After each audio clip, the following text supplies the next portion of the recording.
Hello, and thanks for tuning in.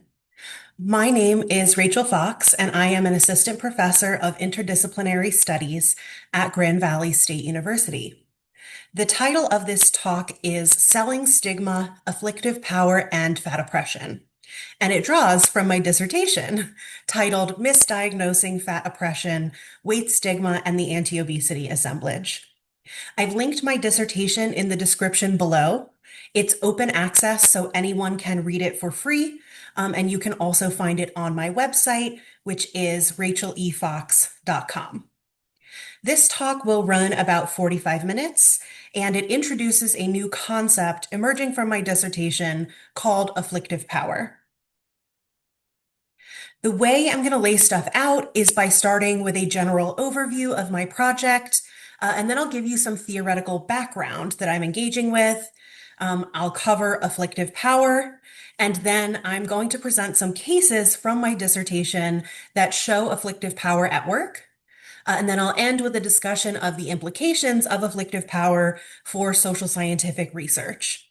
A quick heads up, I am studying fat oppression, so there is a good deal of kind of anti-fat content that I'll be dissecting in this presentation. And I also have a video of a nursing student wearing a fat suit that is somewhat degrading to fat people. So I will give a warning when I'm about to play it, but I just wanted to give you a heads up in case you don't want to see that. So my overall research project focuses on anti-fatness or fat oppression, which I define as the systemic constraining of fat people's opportunities to flourish based on them being fat. And specifically, I explore how efforts to produce a world without obesity, which is said differently, a world without fat people, how those efforts structure this oppression and devalue fat people as a result. The starting point for my work is a focus on efforts to produce a world without obesity. I have named the structure that is constituted by these efforts, which other people call like the war on obesity or the diet industrial complex. I have named it the anti-obesity assemblage. I draw on French postmodern theorists Deleuze and Guattari to theorize the anti-obesity assemblage as a material discursive structure that is constituted by all the people, technologies, institutions, and discourses that participate in or are part of anti-obesity efforts, regardless of intention. The anti-obesity assemblage is the network of human and non-human actors that enables and enacts the elimination of obesity. You can read more about that in chapter 1 of my dissertation, but I promise this is about the most jargony I get for the rest of the talk. So having theorized the anti-obesity assemblage, the question then becomes, how does it structure fat oppression? Now, for fat study scholars, the idea that obesity elimination efforts are oppressive to fat people is common sense, right? Of course, if you're fighting a war on obesity, then you're making life worse for fat people. But there is a whole other group of people who disagree with this premise and, in fact, assert the opposite, that trying to get rid of obesity is destigmatizing. For example, in 2021, the New York Times ran an article about the new class of GLP-1 agonist weight loss drugs with the headline, "New drugs could help treat obesity. Could they end the stigma too?" From this split, I realized that weight stigma research and advocacy making this argument could be a really useful test case for my theory. Because if the anti-obesity assemblage structures fat oppression, then fighting obesity, even in the context of fighting weight stigma, should still contribute to fat oppression. So I hypothesized that weight stigma research and advocacy that tries to fight fat oppression and weight stigma simultaneously will still contribute to fat oppression. This led me to two research questions. First, how is the anti-obesity assemblage intertwined with weight stigma research and advocacy? Where does it show up? How is it shaping these endeavors? And second, how does that entanglement constrain the ability of weight stigma research and advocacy to actually fight weight stigma? In order to answer these questions, I first need to review existing theories of how power works in medicine. Many people attempting to explain how medicine exercises power over individuals turn to the work of Michel Foucault, specifically his theories about the two poles of biopolitics, anatomopolitics and biopolitics. Anatomopolitics is concerned with the individual body, which is disciplined to achieve certain norms or capacities. Foucault calls this power disciplinary power. And then on the other end of the spectrum is the regulation of the population, which is achieved through the state wielding biopower to manage the biological capacities of the body politic. Fat studies scholars have identified the exercise of disciplinary power and biopower over fat people. For example, fat people are expected to discipline their own bodies through weight loss practices, and doctors exercise disciplinary power by telling fat people to do this, or in more extreme cases, by intervening in fat bodies such that fat people better adhere to eating norms to lose weight. Fat study scholars have also shown how governments work to manage fatness at a population level through public health efforts such as obesity awareness campaigns. Fat study scholars have criticized these efforts on a number of grounds. They have claimed that the exercise of disciplinary power is unjust because weight is not individually controllable, so fat people are fighting a losing battle against their bodies. They also claim that fatness is produced at a population level through structural forces, such as our food system, which are the more appropriate target for change. Fat study scholars have also critiqued the epidemiological underpinnings of attempting to fight obesity at a population level. Arguing that the construction of obesity as an epidemic is inaccurate and driven by the vested interests of pharmaceutical companies looking to profit from a larger pool of potential consumers.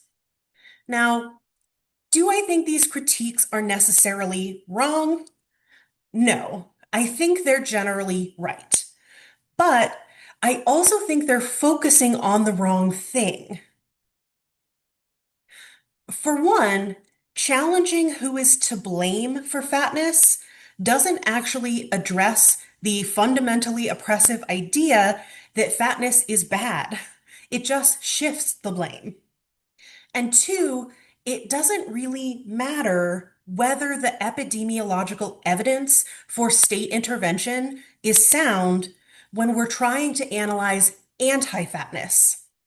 It's what the state is doing that's the problem, not the basis for what they're doing.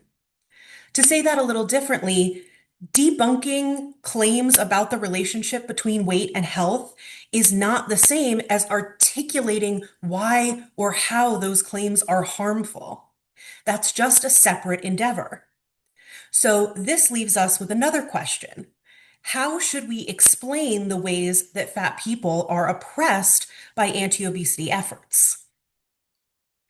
That question led me on an obsessive search within Foucauldian literature for a way to talk about the devaluation of a way of being in and by medicine and public health. Yes, medicine exercises power over fat people, but how does it justify the exercise of that power? And why do so many people buy in? From this question, I realized that Foucault left a gap in his own writings on the exercise of disciplinary power and biopower. While he explained how power is exercised, he never really grappled with explanations for why certain ways of being were targeted for discipline and regulation. But both of these conceptions of power ultimately rely on a pre-existing hierarchy of valuation in which some ways of being are judged as harmful or undesirable. Disciplinary power depends on some existing norm, right? And what ways of being violate that norm. And biopower relies on some understanding of what ways of being constitute threats to the productivity of a population. Of course, biopolitics is often shaped by hierarchies of valuation based on race, class, gender, ability, etc.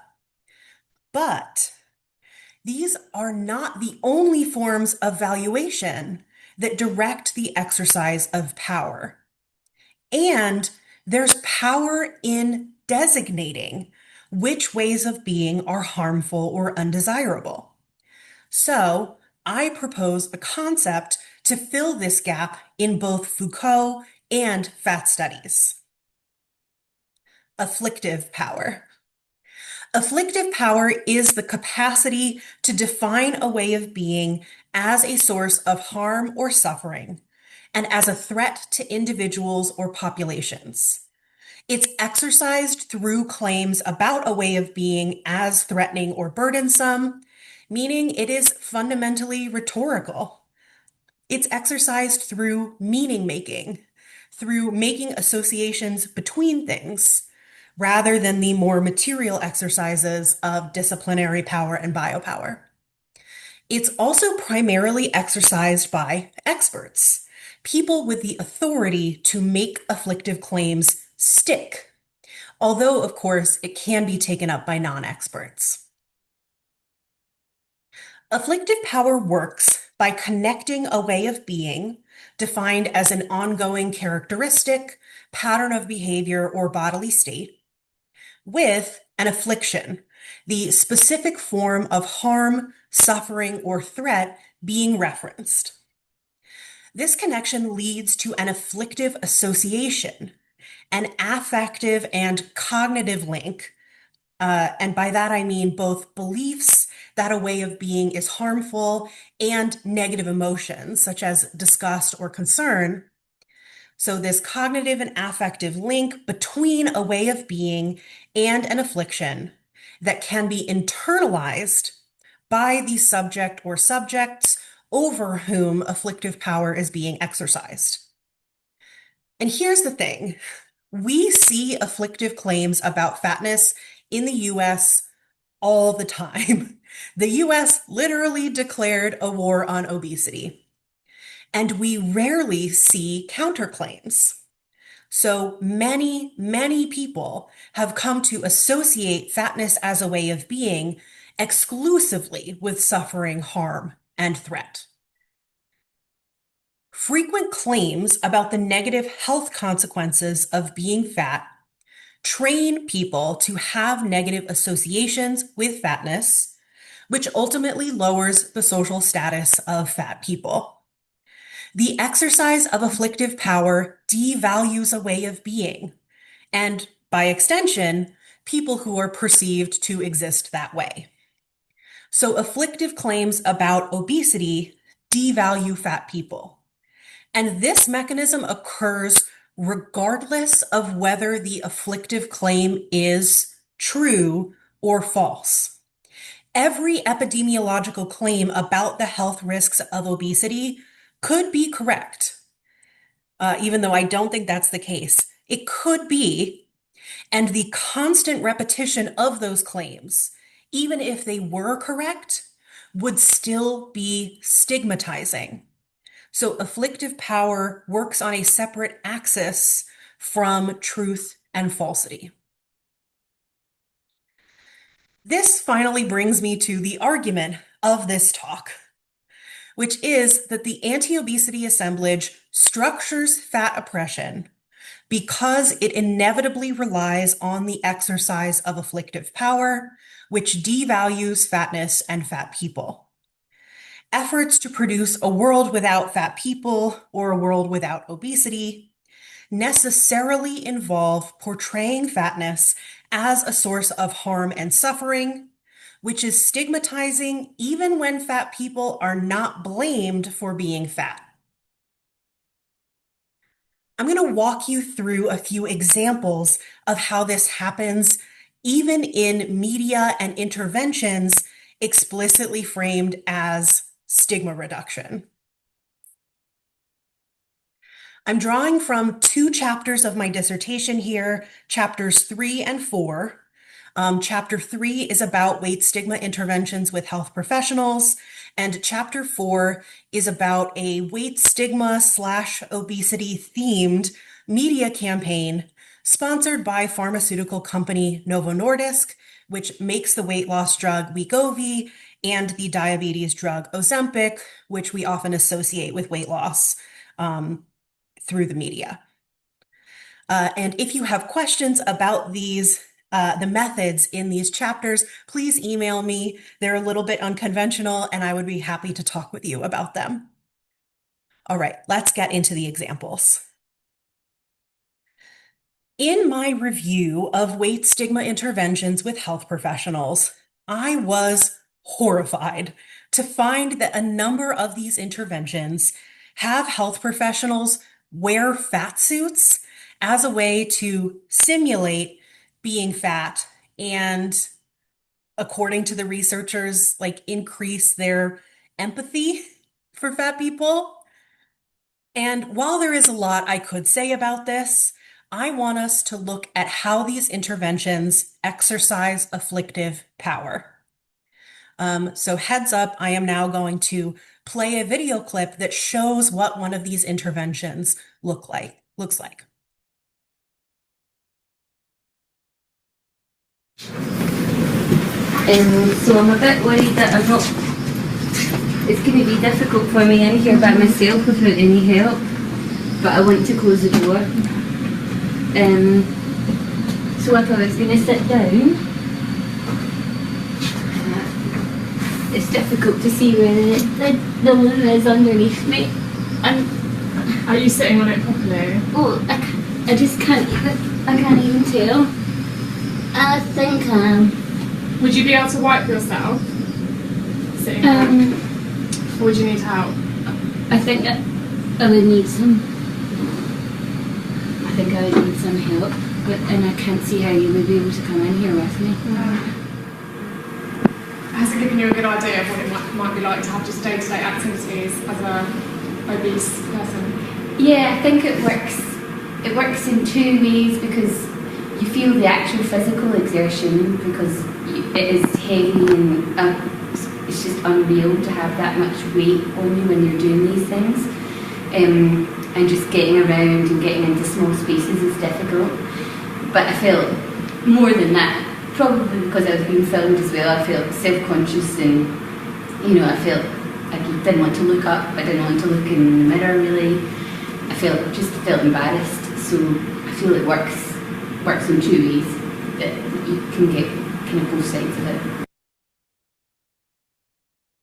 That video, I think, was a little bit laggy, so I can also link the video in the description as well, so that you can watch it on your own time if you want to subject yourself to that. So I went through this framework of how we create afflictive associations. In this video, we saw a woman wrapped in many layers of weighted foam attempt to engage in some humiliating activities, and then discuss how terrible her experience was as an accurate representation of what it is like to be an obese person. Let's break down how this experience creates an afflictive association for her and also for us as people who have to watch that video. First, we have the way of being, which in this case is not represented, but actually enacted through the use of this suit. As an aside, fat suits are not good simulations of how being fat works. in about a million different ways. For example, fat people have the ability to sense the edges of our bodies because we are not covered in foam. Additionally, fat people develop physical capacities over time to carry our weight, such as stronger muscles and denser bones, right? We don't just gain 30 pounds overnight. Unfortunately, however, the inaccuracy of the fat suit doesn't really matter for the exercise of afflictive power. What matters is that the health professionals in the fat suit believe that their experience is real and reflective of what it's like to be fat.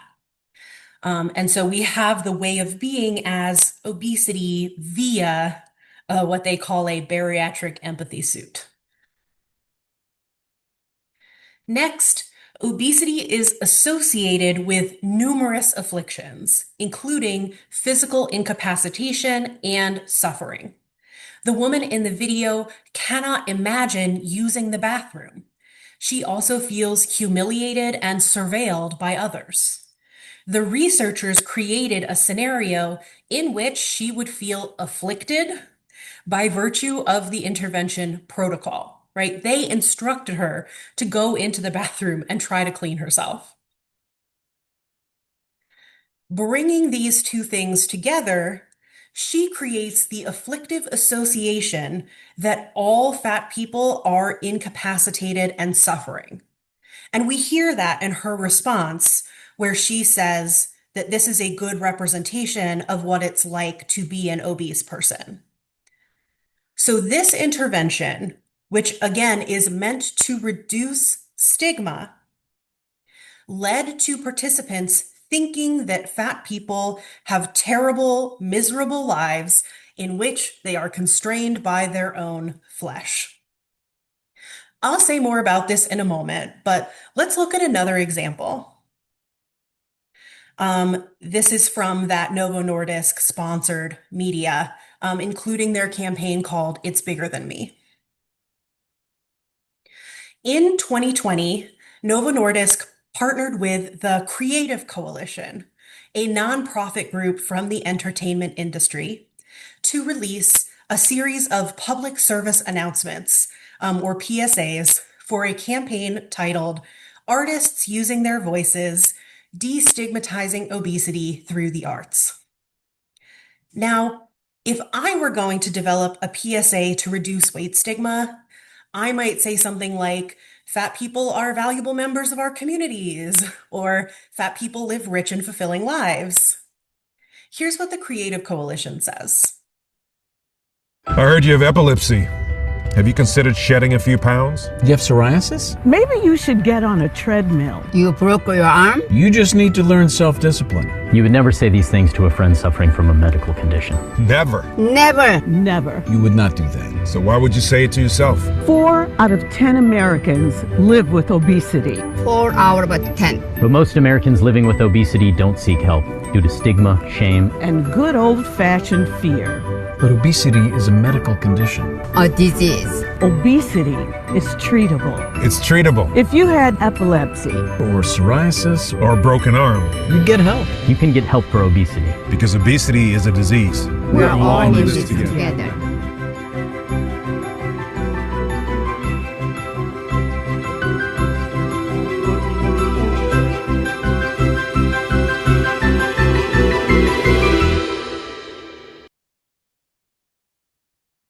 Let's recap what's happening in this PSA. First, a handful of actors tell us that obesity is a disease. And then the PSA ends on the claim that obesity is linked to 60 plus other health conditions. An anti-stigma PSA ends with the claim that fat people are sick and dying. This is a deeply afflictive message. Let's break it down again. We have obesity as our way of being, and it is associated with the affliction of illness and pathology. In this case, those 60 plus health conditions and severe illness from COVID-19. Together, these claims lead the audience of this PSA to develop an afflictive association between fatness and the threat of premature death. And if you internalize this message enough, even seeing a fat person or reading the word obesity can become a trigger for thoughts of morbidity and mortality. That's how afflictive power works. This is why the exercise of afflictive power is stigmatizing, even in anti-stigma efforts. Fighting obesity necessarily entails depicting fatness negatively. The simplest way to stigmatize a way of being is by associating it with negative qualities. Exercising afflictive power in weight stigma interventions and advocacy thus stigmatizes fat people in this very basic way. It associates fatness with physical incapacity, misery, pathology, lack of agency, and joylessness. And again, this applies regardless of whether the afflictive claim is true or false. Now let's take a look at a more sophisticated example. This is from Novo Nordisk's former It's Bigger Than Me campaign, featuring spokesperson Queen Latifah. The next video is titled Diagnosis Stigma. And I want you to pay attention to a switch that happens in the middle of the video, from weight stigma being bad to obesity being bad.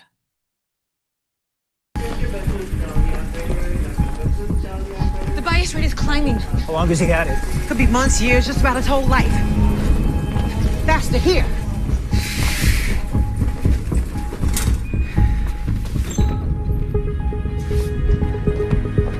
Has the patient had these issues before? If he did, I didn't take it seriously. Do you do that a lot? Not take him seriously? Crack jokes? Passive-aggressive comments? Ignore him when he's down? He didn't take himself seriously either. No one did. So what? It's stigma. Is that really a health problem? See, that's the problem. We're gonna need some more info. When there's stigma, we miss all the signs. We reinforce bias, we contribute to the shame and self-hate, and the condition just gets worse. In fact, only 10% of people living with it seek help from a professional in the first place. You could also potentially be looking at 236 additional conditions that'll impact your health. We gotta get this clear, people. Look, this is bigger than him. It's bigger than you, and it's bigger than me. The only way we're gonna beat this thing is if we talk about it. Together. Okay. I'm ready to listen. I'm ready to help.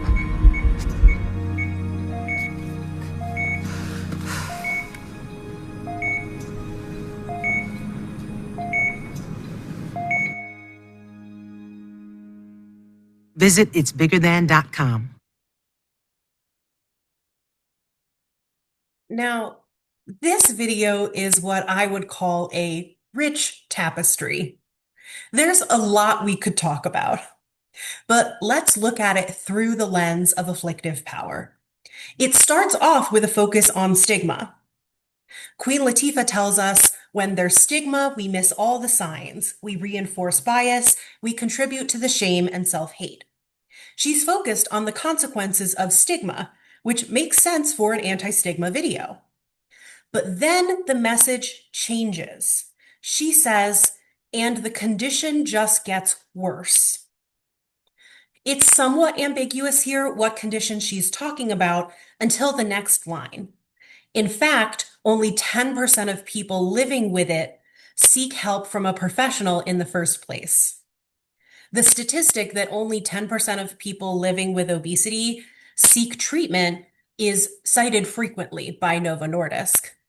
And even if you don't believe that that's referring to obesity, these statements then set up the straightforwardly afflictive claim that is clearly about obesity. You could also potentially be looking at 236 additional conditions that'll impact your health. And then the afflictive message of this claim is hammered home by the patient in the video starting to experience cardiac distress, as represented by that rapid beeping. So we end up with the same afflictive message as the previous video. Obesity is a health threat and source of suffering. And this claim is stigmatizing even in this video, which is meant to combat stigma. But there's another important way that afflictive claims are operating in this video. We start with obesity as the way of being, as represented by the fat man on the stretcher and his condition. Even though they don't actually say the word obesity, because their research found that audiences reacted badly to it, and so they made this whole series of videos without it. So we start with this way of being, but instead of associating it just with illness, right, those 236 additional conditions, we also learn about the affliction of experiencing stigma itself.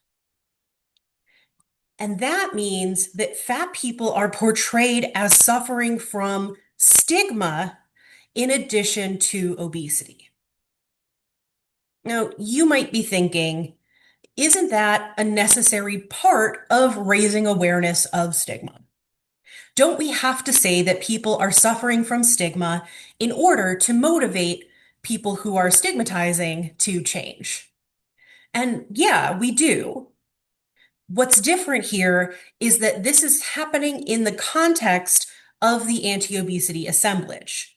We are already getting all of these claims about obesity as a source of suffering. And we don't really get a good picture about where weight stigma is coming from, which leads to something nefarious. So diagnosis stigma presents the message that fat people are sick and suffering, but it slips between portraying obesity as the source of that suffering, which I've represented here with the yellow arrows, and weight stigma as the source of that suffering, represented here by red arrows. This slippage is an example of a pattern that I have found across weight stigma discourse. When weight stigma researchers and advocates make afflictive claims about obesity, they often interchangeably attribute suffering to obesity and to weight stigma. And often, weight stigma and obesity are conflated as the source of fat people's suffering, as represented here by the orange arrows. And this conflation is suspect because the problem of obesity and the problem of stigma require very different responses. One directs you toward medical treatment, while the other directs you towards social change. But if you conflate these problems, then the question of what to do about them becomes muddled. I'm going to show you an example of how dangerous this conflation can be. This is endocrinologist Carl Nadolsky, lead author of some new obesity classification guidelines by the American Association of Clinical Endocrinology, the AACE. In his view, weight stigma should be considered a consequence of obesity itself. He says, we really need to focus on the patient's internalized weight bias. When they take that bias and stigma and they devalue themselves, that's a complication of weight, and we can actually stage that.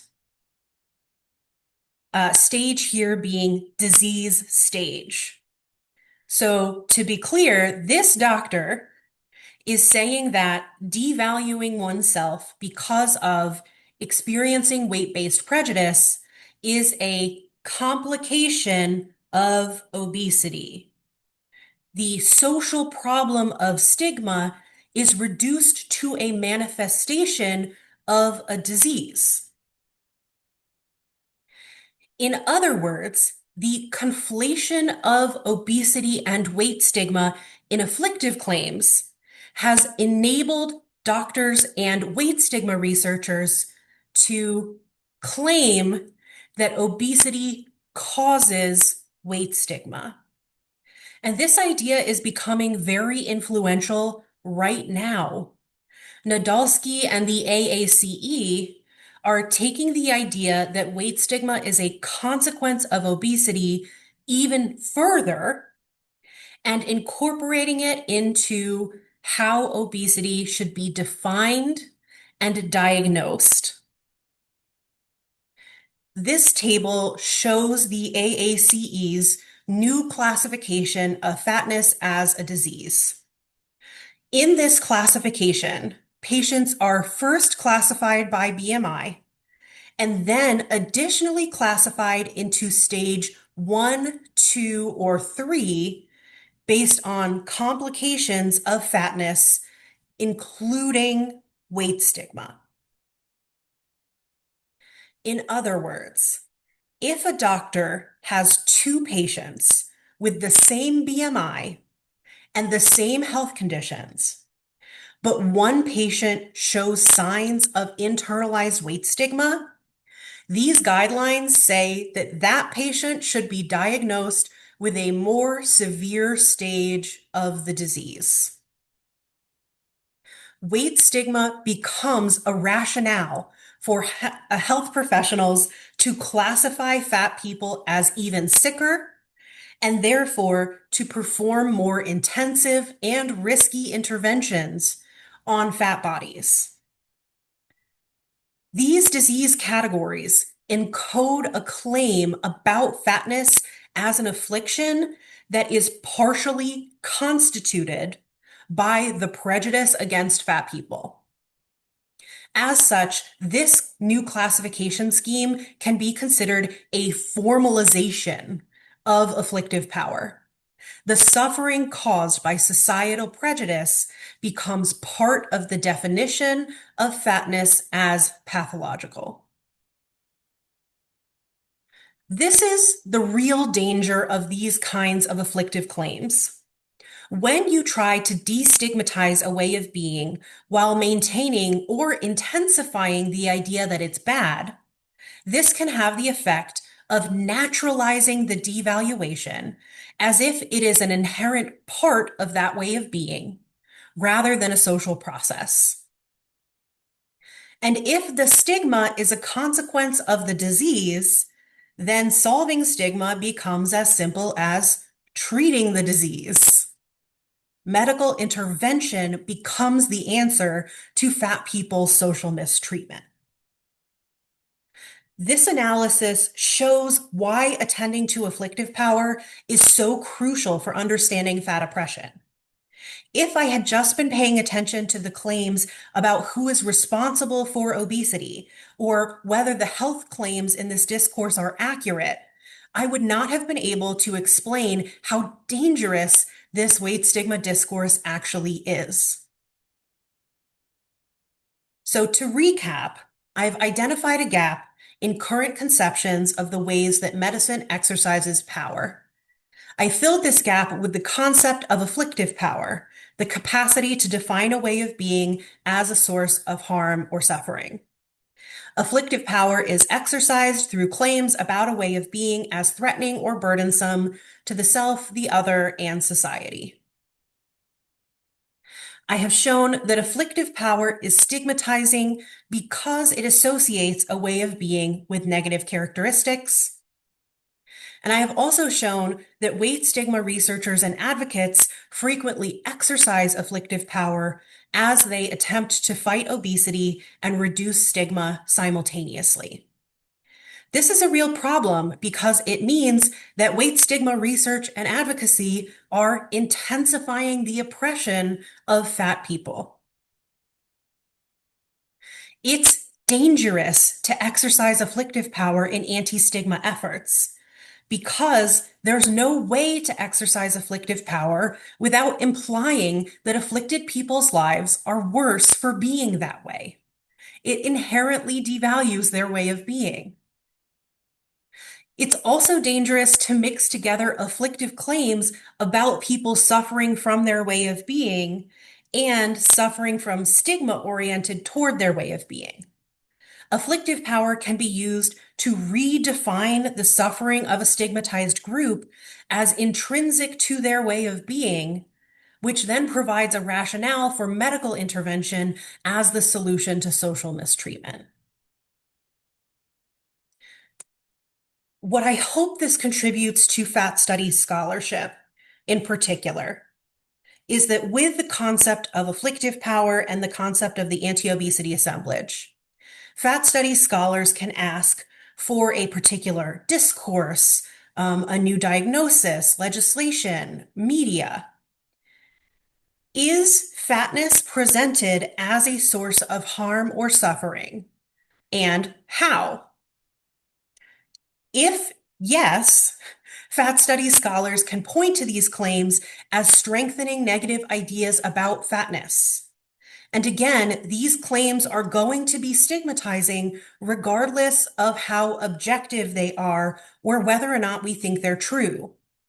Using the concept of afflictive power to argue that a claim is stigmatizing does not depend on that claim being wrong.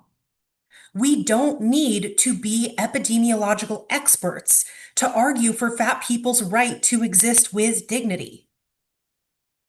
Also, even if someone truly believes that telling the public about the dangers of obesity will improve public health, the concept of afflictive power can help us highlight how these claims can also harm public health by stigmatizing fat people. So this becomes a way to argue against the, but I just want people to be healthy kind of response. The concept of afflictive power helps us recognize a different way that medicine exercises power. Afflictive power acts alongside disciplinary power and biopower, but it's different. It does not itself direct people to engage in specific behaviors. Instead, it motivates people to act by increasing the urgency and salience of tackling a threat or a problem. Even though some scholars have lumped this kind of phenomenon, this motivation, or raising this urgency into the category of biopolitics, this analysis shows that it's valuable to separate afflictive power out as a distinct phenomenon. And it becomes a Foucauldian way of talking about stigma, of understanding how medicine is exercising power beyond acting on bodies. The concept of afflictive power is also useful for feminist science and technology studies, STS, particularly for the study of how difference is valued. The concept of afflictive power reveals that medicine doesn't just reproduce existing hierarchies of valuation. It provides new bases on which to devalue particular ways of being. Medicine is not just importing and naturalizing racism, sexism, ableism, etc. It is also actively producing new rationales for devaluing new forms of difference. In sum, my research shows three things.